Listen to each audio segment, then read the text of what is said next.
This is another one in our retrospective series, and today our guest is Dr. Joseph Smith from Seattle Biomedical, and he was a guest of Dr. Casera.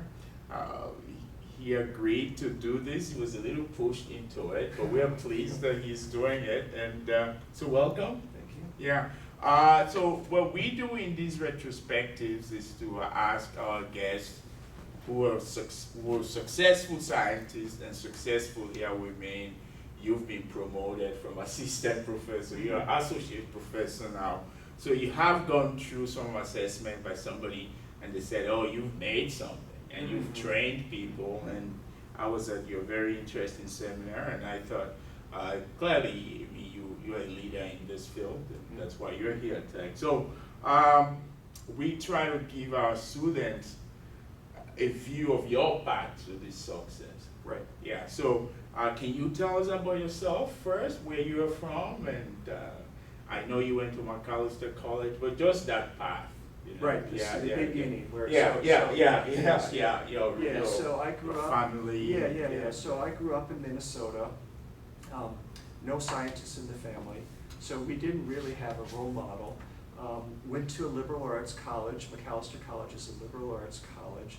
And I majored in biology, but the difference, I think, with a liberal arts college versus a university is that you don't really have those examples of people that are practicing science.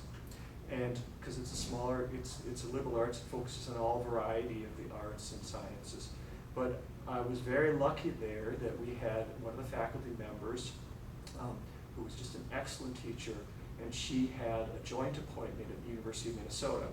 And so one of the things that you could do is that you could do longer project with her, and it would give you a chance to actually work in the lab, do a project, and even go over to the University of Minnesota and see what a real research lab is like. And so that gave me my first little exposure to this world that I knew nothing about. Didn't know anything about science. And so that teacher had the major impact on my decision to go into science, because she really it's quite amazing, a number of students that ended up taking her class actually went into this science career. And one of the things that she did is that she would encourage people who she saw the interest in to explore this. And so after college, I took a year off and I worked as a technician at a cancer center in Chicago. And so that was my first chance to actually see what is research like. And at the cancer center, there was a lot of oncologists, and so they were oncologists or oncology surgeons. So they were either the people that were working with people that had cancer, or else they were the surgeons. And so I was one of the technicians in the lab.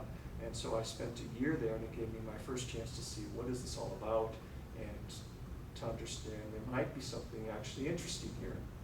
Because at that time I was still very undecided. What do I want to do?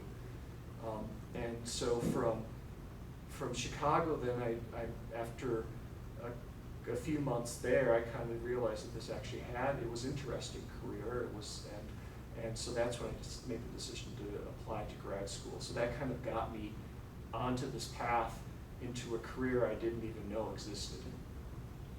So growing up though, so you never had an idea about in middle school, you weren't in high school? No. I mean, I told the story before, but the thing that shocked me, because I knew about all these types of career choices, like you could go off and you could get a medical degree afterwards, you could become a lawyer, you could get an MBA, and I knew that they all cost money to go to that extra graduate, graduate career. And one day somebody told me, you can get a degree, an advanced degree in biology, and it's free. And I was like, no, that makes no sense. And then I actually found out that that's how it works, the system so PhD in science, the way that it works is that most students are being supported either by their faculty's grants or by training grants. And so unlike these other careers where you can go off and do this advanced degree, you're not left with this horrible debt at the end of your career. And it was all new to me. So it's just not something nobody in my family had done anything like this. I knew nothing, nothing literally, but I knew that I wanted to, and I wasn't certain coming out of college what I was going to do, but I figured that it wouldn't hurt to have an advanced degree. And then when I realized that I can do this for free and take a year, learn about it and see, so it's kind of an apprenticeship and see what's it all about. So that what set me on the trajectory. That's very intriguing. So that drove Well, that was part of it. I think part of it was just realizing that this is, that's not the final, that's, you don't decide whether you become a lawyer or an MD or a scientist simply by that debt thing, but I thought, well, that's a good bargain. Yes, okay, so I see, it Yes. sort of opened up your, Yeah. So there's some very intriguing aspects of your, so did you have siblings though, as growing up, did you? So I was the oldest. Okay. Yeah, so I was kind of the path setter Okay. for that. And did they follow you? Did they say? So my Joe brother, is my okay. brother went off and he got a PhD, also like me, but his is in physics. Okay. That's a tough science. So he's done, Yeah. so he's gone that route. And then I have another brother that went off and got a law degree. Okay, and he's in debt. Did you go Yeah, back yes, and compare? yes. Yeah. It all works out. Okay, It all okay. works out. Okay. So very good. So so in high school, were you good in science? Were you a jock? Were you growing up in a small Well, I town? like to do, so I grew up in St. Paul, Minnesota, so Oh, that's a part, small yeah, town. yeah, Yeah, so that's okay. a twin city, so Yes. it's a decent side. Yeah. And I always liked sports too, so I did athletics, and then I just knew, like my feeling about school was that I always wanted to keep my options open, because some people, I think they go off to college and they actually know what they're gonna do. I was not in that group, Okay. but I knew that I wanted to be able to keep my options open. So I knew that I could study, and I could, as long as I worked hard in the classes, if I wanted to go off and get an advanced degree, I was gonna have to work at it. And so that was part of the, so it's always that balance. Okay. Did you work Oh, in yeah. high school or yeah, college? yeah, Did you, what yeah. kind of work did you Yes, do? I've done everything. So since the day I turned 15 and a half, my first job, I started out in McDonald's. Then I worked as a bagger at a grocery store. Every summer I worked for the city of St. Paul because first I worked as a lifeguard, and then worked into the system where I was running the concession stand at the pool, and then later as I got promoted, then I went off and I was working at the city marina. So every summer I worked full time. I basically started working from the time I was 16. I've been working. So you could say that experience working, has that influenced you in your growth as a scientist? I think it just it just gave you a like you had to juggle things. Like I said, 'cause I also did high school athletics, so you have to learn how to be able to balance a variety of things, because if you're working, like at that time in high school, I would be doing like the late shift at McDonald's. We were the guys that, like, after you cook all the hamburgers, the late shift, you had to dump, there's a lot of grease and there's these containers you need on the cleanup crew. So go to school, after school you're doing soccer practice, and you're gonna be doing, like, that was part-time, you're working. So I think it helps you in the sense that you learn how to juggle a variety of things, multitask. So this is really, your path is really interesting that you became a scientist when you also had as a mentor, your first real mentor as a red-blooded American male was a female. Yes. Yeah. So was that unusual when you went back at home, St. I don't think so. Paul, I think the thing is said, so that there's some- teacher was really, really unique. So first of all, she was an excellent teacher. And I've been quite amazed because, as I mentioned, Macalester is a small liberal arts college, and so you don't really have the opportunity to do research as much as that. And there's so many students actually who have gone to Macalester that have gone on to have biology careers, and I think many of them, it's because this person made a difference in their life. And so, and it's just because she was a fantastic teacher. Okay. So, because your lab, clearly you value diversity now, your Yeah. lab and your work, Yeah.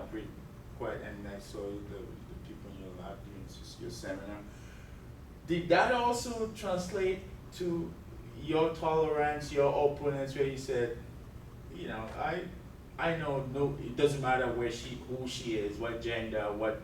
Yeah, I mean, Yeah. that wasn't really a factor in kind of Okay. influencing things. I mean, it was more, because she saw the potential in people and she encouraged them to do things. And so at the time when you're trying to figure out what you want to do, it's actually quite helpful to someone to say, hey, you know, I think you're actually good at this, and you should think about it. Okay. And so then she had connections in the field, and so that helps then to be able to get those entry-level jobs as a technician. Were you a good student as an undergraduate? Yeah, I was a pretty good student. Okay, so that helped too with Yeah, like your it's- transition yeah, to yeah, graduate school?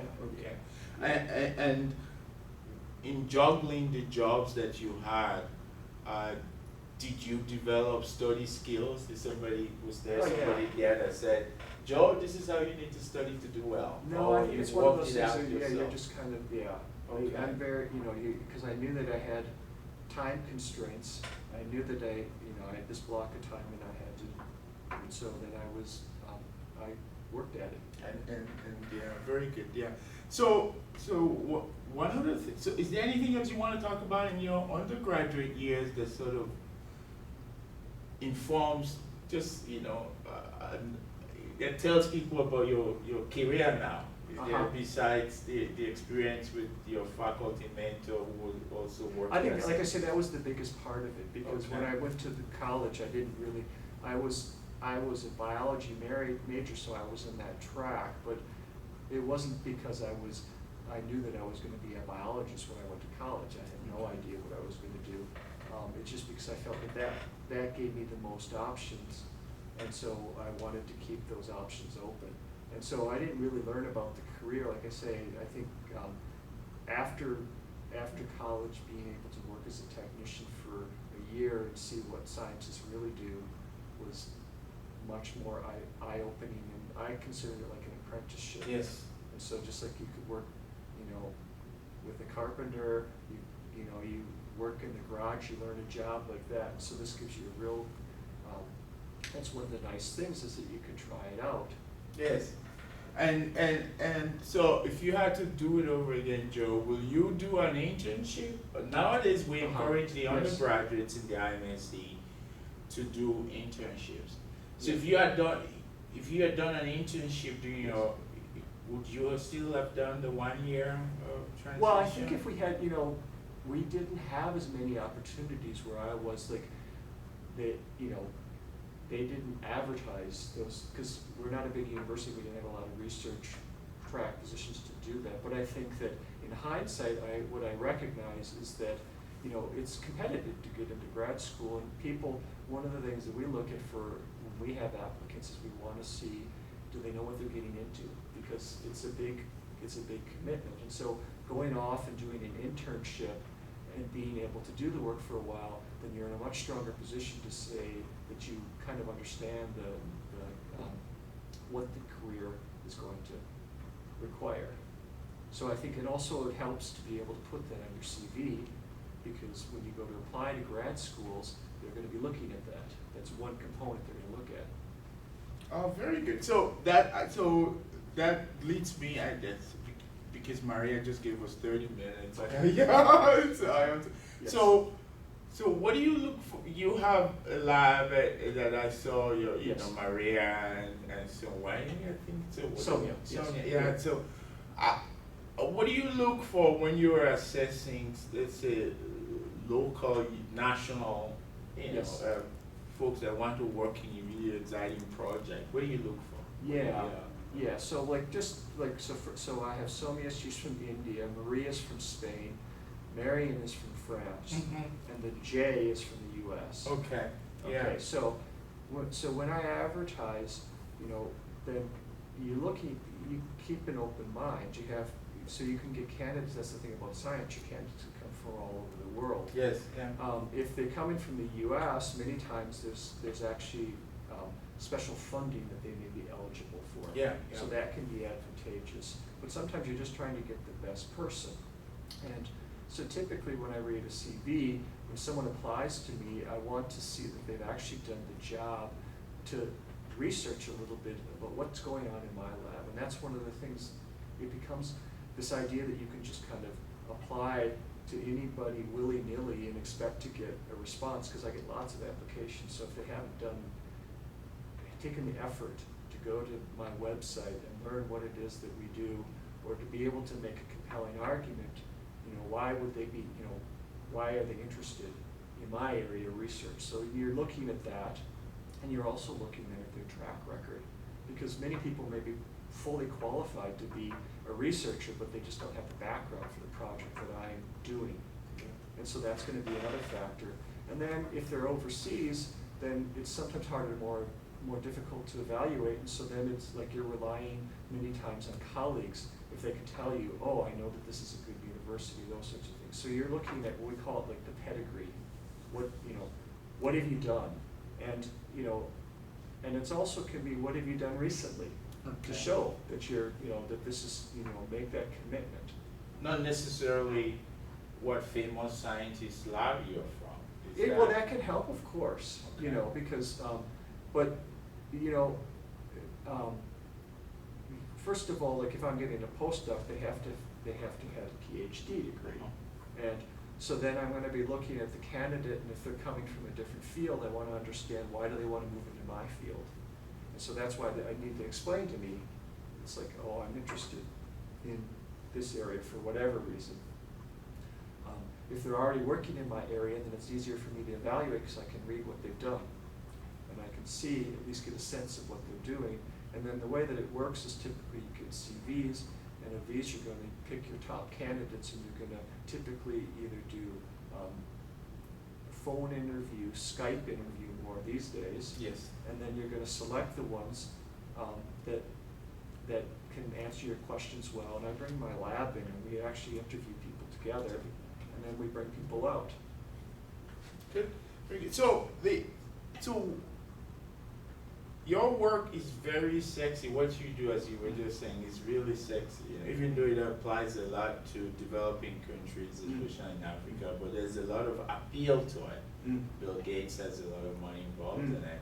And if one goes to your website, they will see, in your biographic information, your publications. Right. There's, really excellent stuff that you have done. There's something that says donate. So at a regular, at my university, my Yes. website doesn't have that. Yes. Can you explain this a little bit so Yeah, we so- understand yeah, your so- path Yes. that's different from, say, the path that our scholars are familiar Yes. with, Yes. and how you Yes. got there, and how Yes. you get paid, and all Yes. of that. Yeah. Yes, okay, so I work for what's called the Not-for-Profit Research Institute. So we are we're not a university, and we're not biotech. We're not a company. We're basically academic researchers that happen to be at this institute and we have an affiliation with the University of Washington. So we actually have appointments. So in my case, I have an appointment also at the University of Washington, and I can train graduate students. And so the distinction is that we don't have any state support for our research program. We have to bring in all our funds. And we're not a commercial entity. So we're not like making products for people. So we have to bring in our funds either by fundraising, that's what it says donate, or we do it through grant raising. We write for grants from different places to support the work that we do. And so we're very we're very similar, I would say. I'm very similar to someone like you who's here at Virginia Tech, in that I do academic research into malaria parasite. That just happens to be my research area. The difference is that I'm not at a university like Virginia Tech. I'm in a not-for-profit research institute. So just so that, because our scholars also participate in what we call science as a profession. Yes. You know, so they look at science PhDs, they've gone on to become lawyers, they've gone on, like, Yes. they've Yeah. gone on Yeah. to science administration. Is your job, it's tenure based, non-tenure, or you don't care? You just. Yeah, we don't have, so that's a big distinction. So Okay. we don't have a tenure track system where I'm at. So we work in what's called a soft money position, which means that basically you have to raise, so I have to raise my salary to do my research. And then in part, I get part of my salary covered. So unlike, and part of the reason is because if I'm at a university, then I also have teaching responsibilities. I have different responsibilities where I'm at, and if I teach at University of Washington, then if I take a whole class, then they'll actually pay me to teach that class.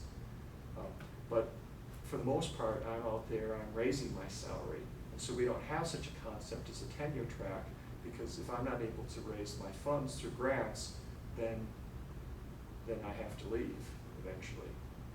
But you have one left, so it looks like you're Yes. doing well. Yes. Okay. Yeah. Do you worry, is that some concern, or you just say, I need to do good science? Yeah, it's always, you have to, you know, it's a good, it's gonna be, you're gonna have to be good science. And so what I would say is that we're working kind of without a safety net.